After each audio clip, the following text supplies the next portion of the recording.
Little House on the Prairie. The Tall Indian. In those 3 days the norther had howled and screeched across the prairie till it blew itself out. Now the sun was warm and the wind was mild, but there was a feeling of autumn in the air. Indians came riding on the path that passed close to the house. They went by as though it were not there. They were thin and brown and bare. They rode their little ponies without saddle or bridle. They sat up straight on the naked ponies and did not look to right or left, but their black eyes glittered. Laura and Mary backed against the house and looked up at them, and they saw red-brown skin bright against the blue sky, and scalp plucks wound with colored string, and feathers quivering. The Indians' faces were like the red-brown wood that Pa had carved to make a bracket for Ma. "I thought that trail was an old one they didn't use anymore," Pa said. "I wouldn't have built the house so close to it if I'd known it's a high road." Jack hated Indians, and Ma said that she didn't blame him. She said, "I declare, Indians are getting so thick around here that I can't look up without seeing one." As she spoke, she looked up, and there stood an Indian. He stood in the doorway, looking at them, and they had not heard a sound. "Goodness!" Ma gasped. Silently, Jack jumped at the Indian. Pa caught him by the collar just in time. The Indian hadn't moved. He stood as still as if Jack hadn't been there at all. "How?" he said to Pa. Pa held on to Jack and replied, "How?" He dragged Jack to the bedpost and tied him there. While he was doing it, the Indian came in and squatted down by the fire. Then Pa squatted down by the Indian, and they sat there, friendly but not saying a word, while Ma finished cooking dinner. Laura and Mary were close together and quiet on their bed in the corner. They couldn't take their eyes from that Indian. He was so still that the beautiful eagle feathers in his scalp pluck didn't stir. Only his bare chest and the leanness under his ribs moved a little to his breathing. He wore fringed leather leggings, and his moccasins were covered with beads. Ma gave Pa and the Indian their dinners on 2 tin plates, and they ate silently. Then Pa gave the Indian some tobacco for his pipe. They filled their pipes and they lighted the tobacco with coals from the fire, and they silently smoked until the pipes were empty. All this time nobody had said anything, but now the Indian said something to Pa. Pa shook his head and said, "No speak." A while longer they all sat silent. Then the Indian rose up and went away without a sound. "My goodness gracious," Ma said. Laura and Mary ran to the window. They saw the Indian's straight back, riding away on a pony. He held a gun across his knees. Its ends stuck out on either side of him. Pa said that Indian was no common trash. He guessed by the scalp pluck that he was an Osage. "Unless I miss my guess," Pa said, "that was French he spoke. I wish I had picked up some of that lingo." "Let Indians help themselves to themselves," said Ma, and we will do the same. I don't like Indians around underfoot." Pa told her not to worry. "That Indian was perfectly friendly," he said, "and their camps down among the bluffs are peaceable enough. If we treat them well and watch Jack, we won't have any trouble." The very next morning, when Pa opened the door to go to the stable, Laura saw Jack standing in the Indian trail. He stood stiff, his back bristled, and all his teeth showed. Before him, in the path, the tall Indian sat on his pony. Indian and pony were still as still. Jack was telling them plainly that he would spring if they moved. Only the eagle feathers that stood up from the Indian's scalplock were waving and spinning in the wind. When the Indian saw Pa, he lifted his gun and pointed it straight at Jack.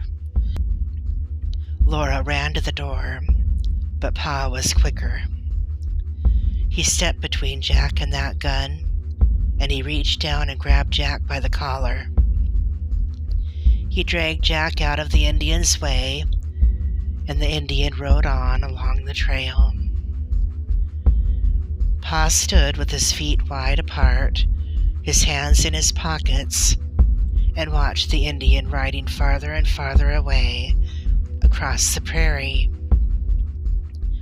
"That was a darn close call," Pa said. "Well, it's his path and an Indian trail long before we came." He drove an iron ring into a log of the house, and he chained Jack to it. After that, Jack was always chained. He was chained to the house in the daytime, and at night he was chained to the stable door, because horse thieves were in the country now. They had stolen Mr. Edwards's horses. Jack grew crosser and crosser because he was chained, but it could not be helped. He would not admit that the trail was the Indian's trail. He thought it belonged to Pa. And Laura knew that something terrible would happen if Jack hurt an Indian.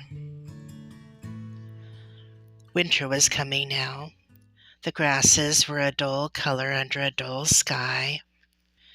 The winds wailed as if they were looking for something they could not find.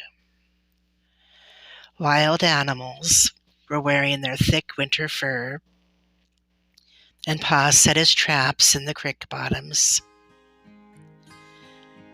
Every day he visited them, and every day he went hunting. Now that the nights were freezing cold, he shot deer for meat.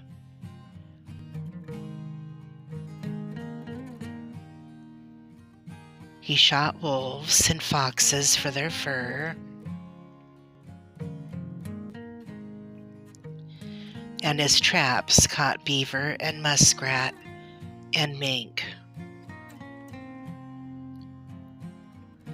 He stretched the skins on the outside of the house and carefully tacked them there to dry. In the evenings, he worked the dried skins between his hands to make them soft, and he added them to the bundle in the corner. Every day, the bundle of furs grew bigger. Laura loved to stroke the thick fur of red foxes. She liked the brown, soft fur of beaver and the shaggy wolf's fur. But best of all, she loved the silky mink. Those were all furs that Pa saved to trade next spring in Independence. Laura and Mary had rabbit skin caps, and Pa's cap was muskrat. One day when Pa was hunting, 2 Indians came. They came into the house because Jack was chained. Those Indians were dirty and scowling and mean. They acted as if the house belonged to them. One of them looked through Ma's cupboard and took all the cornbread. The other took Pa's tobacco pouch. They looked at the pegs where Pa's gun belonged. Then one of them picked up the bundle of furs. Ma held baby Carrie in her arms, and Mary and Laura stood close to her. They looked at that Indian taking Pa's furs. They couldn't do anything to stop him. He carried them as far as the door. Then the other Indian said something to him. They made harsh sounds at each other in their throats, and he dropped the furs. They went away. Ma sat down. She hugged Mary and Laura close to her, and Laura felt Ma's heart beating.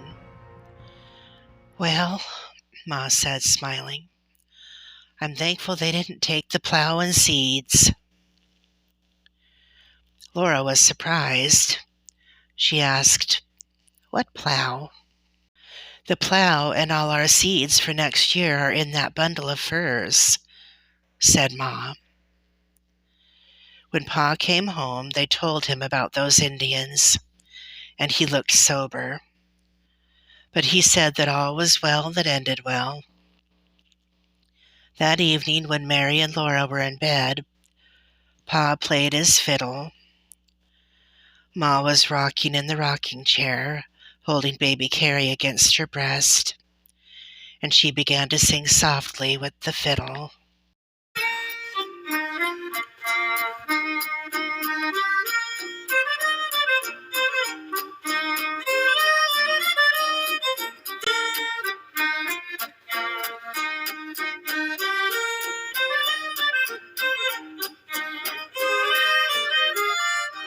Ma's voice and the fiddle's music softly died away, and Laura asked, "Where did the voice of Alfarata go, Ma?" "Goodness," Ma said, "aren't you asleep yet?" "I'm going to sleep," Laura said, "but please tell me where the voice of Alfarata went." "Oh, I suppose she went west," Ma answered. "That's what the Indians do." "Why do they do that, Ma?" Laura asked. "Why do they go west?" "They have to," Ma said. "Why do they have to?" "The government makes them, Laura," said Pa. "Now go to sleep." He played the fiddle softly for a while. Then Laura asked, "Please, Pa, can I just ask one more question?" "May I?" said Ma. Laura began again.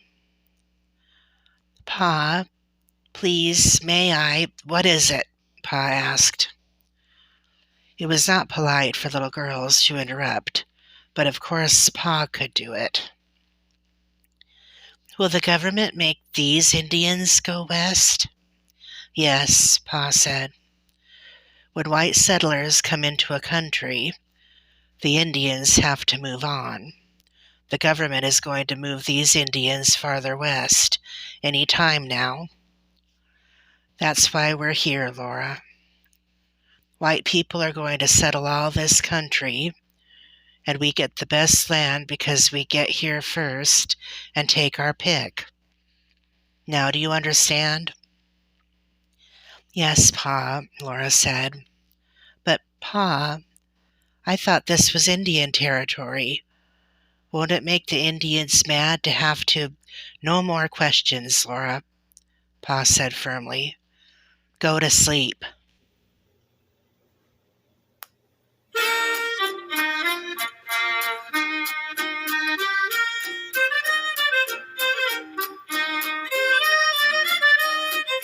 Wild roved an Indian girl, bright Alfarata, where sweep the waters of the Blue Juniata. Swift as an antelope through the forest going. Loose were her jetty locks in wavy tresses flowing.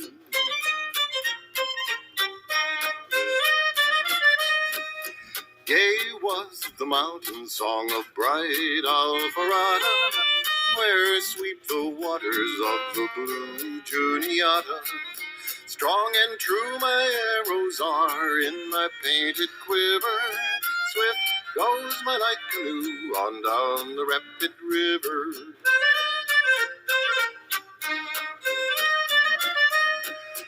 Bold is my warrior good, the love of Alfarata. Proud waves his snowy plume along the Juniata.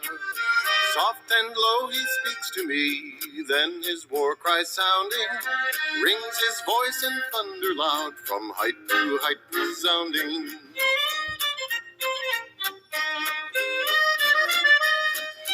So sang the Indian girl, bright Alfarata, where sweep the waters of the blue Juniata. Fleeting years have borne away the voice of Alfarata, still sweeps the river on the blue Juniata.